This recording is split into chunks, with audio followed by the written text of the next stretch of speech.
Okay, welcome to the Leadership Zone. Today we have Russell Harvey with us, and I'm going to get Russell to introduce himself. But what I think is going to be really helpful about this discussion is that Russell specializes in resilience and he's a coach, and we're going to be able to pick his brains about really specific things that maybe go amiss in the traditional conversation. So, Russell, would you tell us a little bit about yourself first, and then we can kick off the interview? Absolutely, yes, I will. Where should we start? Geographically, I'm in Leeds in Yorkshire, God's own country. It's described as accent-wise. I'm born and brought up down south, but I've been in Leeds for about 30 years almost. So yes, I am the resilience coach. Marketing went into that, not any old resilience coach, the resilience coach. Whole career, learning, leadership, organizational development. Today, I describe myself as a facilitator and a coach, specializing in supporting leaders and teams about how to lead yourself and others well in this full-on, crazy, always changing world that we are in, essentially. Okay, that sounds really good because I think at the moment it feels like there's this constant build of more stuff going on in the world. And I know that that will come into every leader's and every individual's life when they turn up to work or when they go about their business. These things aren't separate, even if we're not discussing them. Just before we press record, I said, I always have a little thing around resilience. So I think it might be good to start with this piece, which is, and actually I was at an event this week. Senior leaders in Ireland very senior leaders in Ireland spoke about what helps them be successful in their work, what they think we need to do. Some said, develop your resilience, and others said, don't overly rely on resilience. It can end up being the straw that breaks the camel's back. And yeah, I suppose I'd like you to talk about that kind of balance and that nuance that you have to grapple with when you're working with leaders. Yeah, that's really interesting. So don't let it be in the straw. Actually, if you're working upon your resilience in a way that I'm in and I talk about, which we'll explain today, then it shouldn't become the straw. So something's gone wrong somewhere. If a leader is saying, don't rely on resilience as the be all and end all, is where my brain's just gone. Because, resilience is about the human condition. We don't know how resilient we are generally speaking, until something sort of unpleasant or really challenging happens to us. So my philosophy is don't wait for that. Do work upon your resilience in a way that you find enjoyable and engaging now, all day, every day. Because when you are being resilient, which is more on the thriving side, then how you view life's challenges actually will be different, better. Okay. So we absolutely will go into coping and surviving at time. But when you are working on your resilience, or how I support my clients to understand what I mean, is that even though there might be a lot that's going on in their lives and lots of challenges, they can genuinely state, and I'm good, and I'm okay, or I'm okay to good, even though there's all these things that are going on. Actually, I've been working upon my resilience so that it puts me into a better place. So I think sometimes we assume that if we do surviving and coping, that we are being resilient by just being in that space. And myself and many others are like, I understand that that's where you are.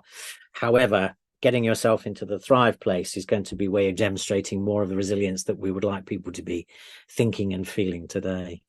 I love that definition because I think that often people are asked to be more resilient when they are in the coping space. And what has brought them to the coping space might have nothing to do with them and everything to do with the environment or, things that have happened. So how do you define resilience? If you were going to sum it up quickly for someone, how would you define that? So I always talk about it, and I'm on a one-person mission. So please, you and all your listeners, come with me. I define it as springing forward with learning. Springing forward with learning. I'm not a fan of this term bounce back, partially because with resilience is like, we have a life event that's, adverse, could be challenging. And if we say to ourselves, right, I'll now go back, bounce back, you can't go back. You can only go forward. So sometimes there's a risk that people say, I've faced into that, I'll now go back to how I was. And I'm going, whoa, hang on a minute, pause. So to be able to spring forward with learning from all of life's events, you need to get into the habit of pausing and re-energizing and reflecting, learning, and then moving forward. And ask yourself two simple questions. from my recent experiences, what do I want to keep doing because it worked well for me? And what do I want to leave behind because it didn't work well for me? So getting into the habit of pausing, re-energizing, which is far more in the, what people will see as the well-being space. Mm. But it's not a case of like face into the challenge, do nothing with your resilience and then recuperate. It's not that. It's like perpetually you're always working upon your resilience, on a day-to-day, weekly, monthly basis, so that you can build and maintain it. I think you're too young for this, Sheila. There was an advert with a Ready Breck kid where a guy ate some porridge, a child, and had an orange glow around them and went out into the weather and the weather bounced off them. Mm. So work upon your resilience to get yourself a resilience glow so that actually some things bounce off you a little bit more. So it's spring forward with learning. I love that. The first things I wish I was too young to know that. And I like that idea of that kind of glow. And also it's really interesting because I know that bounce back theory was kind of pushed around a bit, and people would assume that also the way our brains worked was that we would repeat it, but it turned out we don't at all. So it's really interesting that this idea of going back, and in a way I find, and I work with a lot of people who are facing, quite difficult things, not necessarily because of their work, just different things happen in life to lots of people. And this idea of going back, I find really fascinating because it's almost like I want to ignore the learning part, but I also don't want the negative impact of the learning, but I don't also want to cultivate it for the positive learning that I can bring forward. Like, what can I do with this situation? Yeah. So take the strength-based approach. So how you do reflection is what's really useful to people to understand. So some research says that we have about 50,000 thoughts a day. Over half of them are negative, and 90% of those thoughts are about from the previous day. So it's about, you're now going to have to sort of adapt, which is a key component of being resilient, how you do your reflection. So it's reflecting on what's working well for me, getting into the habit of actually, what am I doing that's working well for me? Any one thing, if it's not a lot, and actually building that and growing those. So how you do your reflective practice, you are going to have to be actually challenging your brain's norm a lot of the time. I'm totally aligned with you when you say that. I think that that's one of the biggest challenges, is that often reflection itself is replicating something rather than creating something. Yes. So I think that even acknowledging that it is quite helpful. And when you're working with people and they are thinking about resilience, usually people who think about resilience know they need resilience. It's a bit like somebody said to me recently, people who come for leadership coaching know that they need leadership coaching, but the ones who really need it are the ones who don't come, right? So, and I have to say that that's often very true. So I'm wondering for you, when you're like, I have a way of looking at people, I'm like, the people who are ready and are aware that they need it, the people who are unaware but are ready, and then the people who don't think they need it and aren't ready. That's, very broad, but roughly I kind of think through those lenses, and there's a bit more science behind it than what I've just said. But for you, when you're thinking about working with someone around resilience, what are the kind of things you're trying to assess in terms of what might be helpful or where to start with somebody? What are the things you're clocking, I guess, so that you can kind of inform your way forward? So it's the incredible answer to the very simple question of how are you? It is the starting point for me. It's literally, how are you? Talk to me.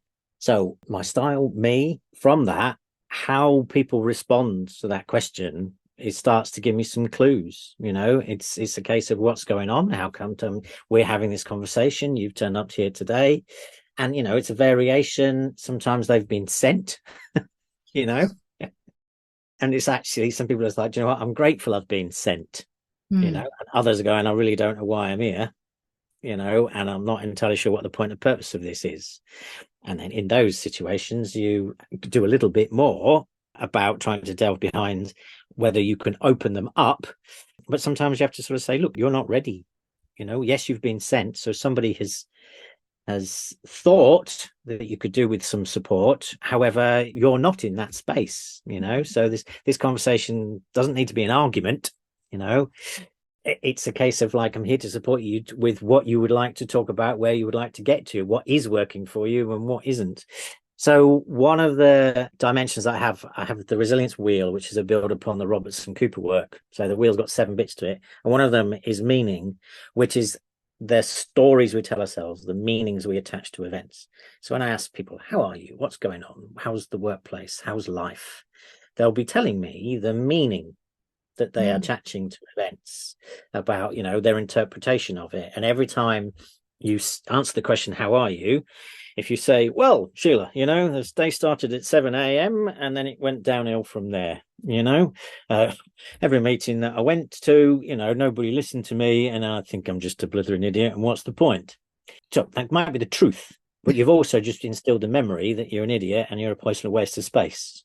Okay. And so what does that do for your confidence? So I am listening for how people are telling me about their experiences. What story are they telling at that moment in time? And then offer up the opportunities to start to reframe it and then start to talk about, well, I take a strengths-based approach. I talk about spring forward with learning. So how do you learn? What reflections do you do? And we go from there, essentially.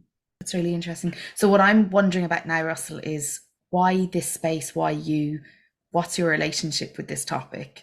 Yeah, because I'm always curious about how we land where we land, especially in this world of coaching. Yeah, so timing is incredible. So, the Resilience Coach as a business is almost 8.5 years old, which is brilliant. It surprises me all of the time in a nice sense.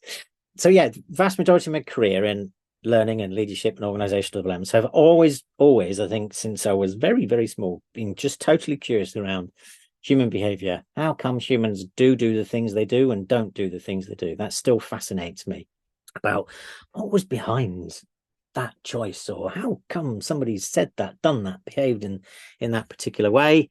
And the start of it is 1996 in Hong Kong, when I was teaching around the world trip. I was doing 4-hour English language lessons to people off the street, and some magic was happening in the room and I didn't know what it was. And it essentially was people learning, people having light bulb moments, people have realization moments.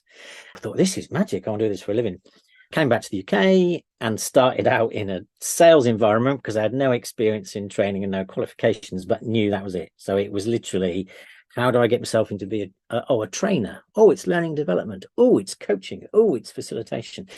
And I've been made redundant 6 times in my career.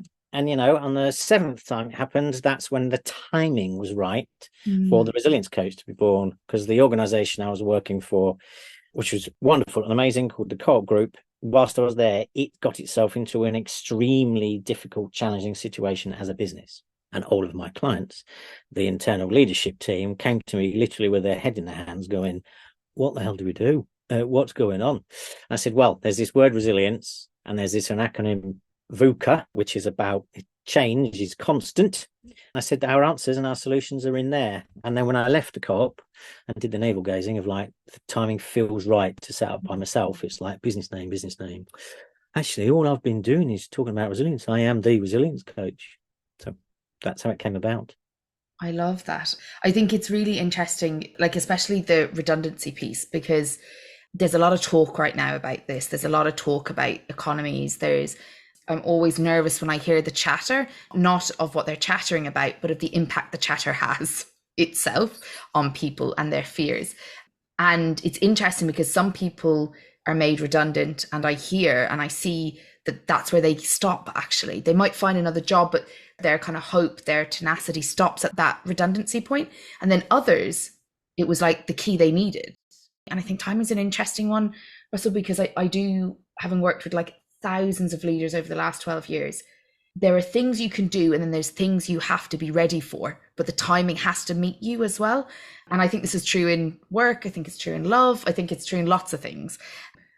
But what I do find is, and I actually just spoke to this morning, actually, to a group that I supervise about The Choice by Edith Edgar. Have you heard of Edith? No, I haven't. She was in the concentration camps during World War II, and she went on to become a psychologist, and she talks actually quite aligned with some of the stuff you've talked about and you've said. I'm sure when you read it, it'll feel like you're reading stuff you've already read, because in a way, it's so simplified actually into the kind of choices you make. But we were talking about how when things are changing, things happen, we have choices. And unfortunately, whether we're in growth or fixed mindset about the situation, depending on how we regulate our emotions, our circumstances, whether we have the support around us or not, or whether we comfort of being able to be upset about it and stay there or not. All of these things come to inform where we go. But out of all of them, if you remove resilience, they themselves aren't enough, like in terms of the combination. Resilience is absolutely central for those combinations to be effective, whether you have the support or not, whether you feel good about it or not, whether you can get into growth mindset or fixed mindset. If you don't have the resilience, you can't unlock that combination, because that's kind of the piece that brings it together. Totally. Yes, I couldn't agree more. And so that's why I go with this premise of, when people are listening, it's this invitation of like, actually, what was it's going to enable you to make the choice to engage in this word resilience now and for the rest of your lives in a better way, and I need some help with, like, as I say, work upon your resilience. That doesn't feel interesting and exciting enough, essentially, because it doesn't need to be like a negative effort. Yes, you'll need to put some effort in. And so when you are working upon your resilience, it enables you to be more open and more curious. It enables you to have perspective. The benefits are exponential. It means that you are more likely to be in a growth mindset more often, and you are going to be open to change, because and it builds your confidence. So your ability in any moment to, what your mindset, how you think and feel, your ability to face into life's challenges is improved by working upon your resilience. So this is what I'm going, why wait until the adverse thing happens? Actually do it now, because it's got this really great opportunity for you to have potentially a different type of life. And I think that this might be a good one. If any of the listeners are saying, oh, this term sounds better, let us know, because it is really hard sometimes to get language for, like you said, working upon isn't sexy. It isn't like we're not jumping out there, to do it. And I also think that when we work on our resilience, depending on how we do that, there's a relationship with self that deepens. So that's what I found with my relationship with resilience is, actually, you know yourself better. You have a stronger sense of self. You can inform yourself better. Absolutely. Than being moved around by the outside world and kind of, moved by stimuli or circumstances that occur. So I really love that. So if anyone has any like better language, let us know. I'll share it with Russell. It would be very helpful. If you have I've landed on sort of engage with your resilience is where I've worked now. But just on what you just said there, Sheila, that's why I talk about Selfful, which is like, look after yourself first, be engaged with your resilience in order that you can support others. So there's some value systems beyond there. There's going to be some individuals that are literally just bothered about themselves, and there's lots of individuals that focus on supporting others and forget about themselves. And so actually Selfful's the balance. You support yourself initially in order that you can be a better person, a better human being, better partner, better family member, better member of a team, better leader, whatever it is. And so the rhetorical question I ask everybody is, how will your life be better when you choose to be more selfful? And selfful is engaging with your personal resilience. I really love that, because it's bringing up, I spent a couple of years working with people in recovery, both from mental ill health, from addiction, and then also families in recovery from either of those two things. And one of the things that can often be said is it's a selfish program, and I would always kind of, now I would say, that's really dangerous. I think it is, I like your term selfful, but it comes back to the resilience piece. I need to have a relationship with myself and what I need to do, so that I can then also exist within the communities or the ecosystem that I exist within in a way that is nurturing and nourishing. If I'm doing one over the other, whether that's selfishness or codependency over the other side, we're going to miss the actual thriving, the flow, the strengths, all of the, what I would say, like that positive psychology side of resilience. And we're going to get stuck in coping, and usually also stuck in some other unrealistic expectations of ourselves and other people. Going to get stuck, Sheila. Stuck. Stuck is a big enough word for that. So if somebody is sitting listening, and most of the listeners are leaders or HR professionals or lots of coaches, training and development, anyone, usually the listeners are either thought leaders, social leaders, or formal leaders in the space who have an investment in this type of thinking. How would they know that it's the right time to come to you, or that you're the right kind of coach for them in terms of the resilience? What is the kind of questions they need to ask themselves, or the things they need to notice that would say, oh yeah, give Russell a call? similar to the good old LinkedIn, strapline, and it's also on the website. So if people are listening now, predominantly, if you feel like you've lost your mojo, or there's just like that oomph, that energy, the enthusiasm, the excitement, or there's, similar projects that are coming around again, and you sort of go, oh, oof, this again type thing. So if you feel like you're sort of wading through treacle and want to rediscover your mojo, that's a brilliant way and time to come to me. And it is, our ideal clients are people with a sort of job title of head of, could be any head of Staples, head of marketing, head of, But at the same time, because it's a positive psychology approach, it's also equally those individuals that go, do you know what? It's brilliant. Everything's working really well. They also need to come to somebody like me, because it's like, how do we maintain that? How do we make sure that, how clear is it to you about how come it's going really well?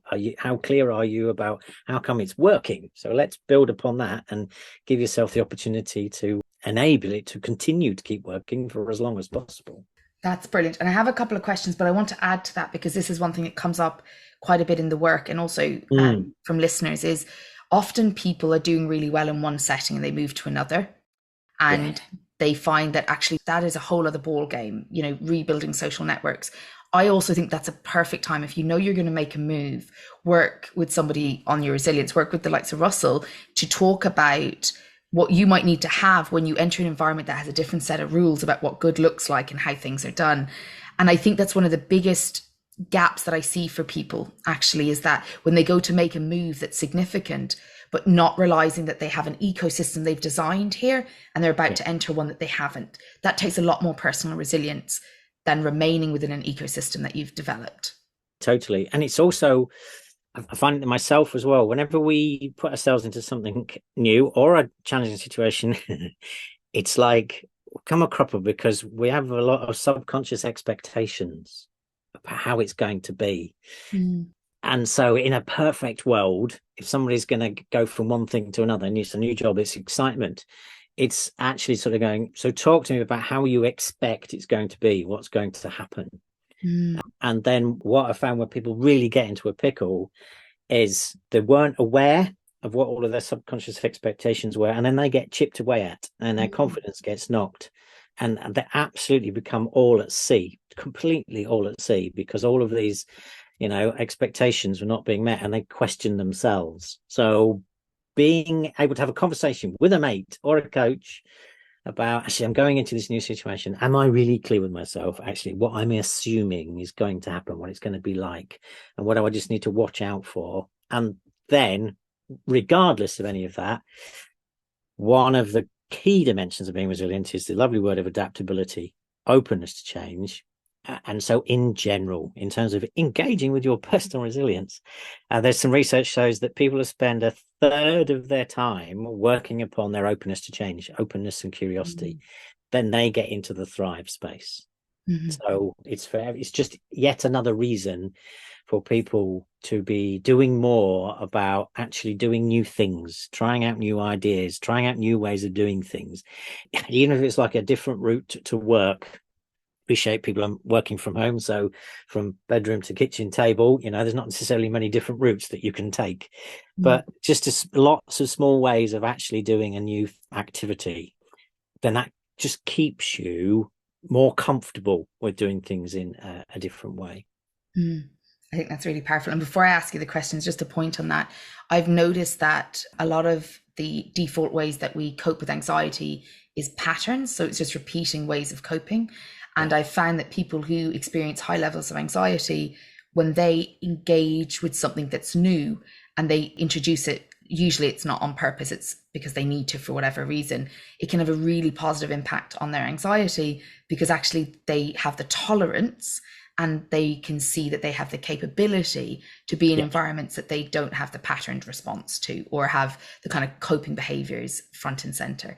So I really love that idea, because to me, sometimes I think we're talking a lot about in the media, and, because we're talking about mental health, we talk a lot about what I would say the pathologized mental health. We're talking a lot about using medical terms, we're using the language that the medical system uses.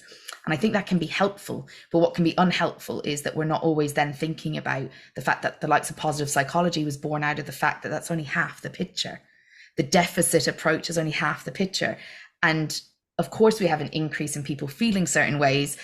We have an increase in people reporting it, which I would say is different to an increase in people feeling it.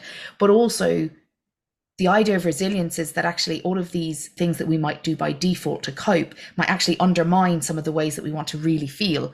And so I think it's really important to think about that proactive approach rather than just corrective approach. So I just want to put on that, because I know a lot of people experience anxiety and talk about anxiety, and their ways of coping with it are from a particular point of view, which can be helpful. And I know lots of people it's not helpful for. So the likes of resilience work can actually be really supportive of what they need to do. I just think it's worth kind of naming that as well, because sometimes they're separated, like they're separate things, rather than actually they're really complementary things.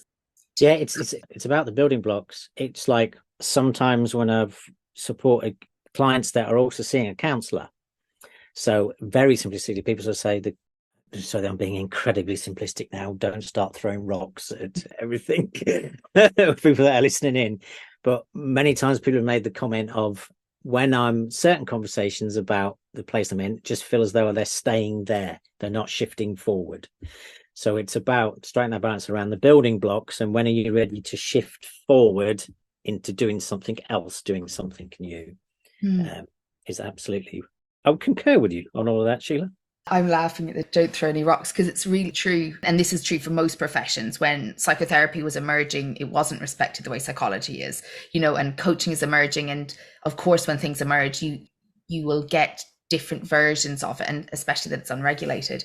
But I do think that one of my positions is, because I work with the person, I can work with the person as long as whatever they're attending a therapist for isn't kind of dominating the conversation, And sometimes I work alongside therapists, and I'm married to a therapist, so I think therapy is very important.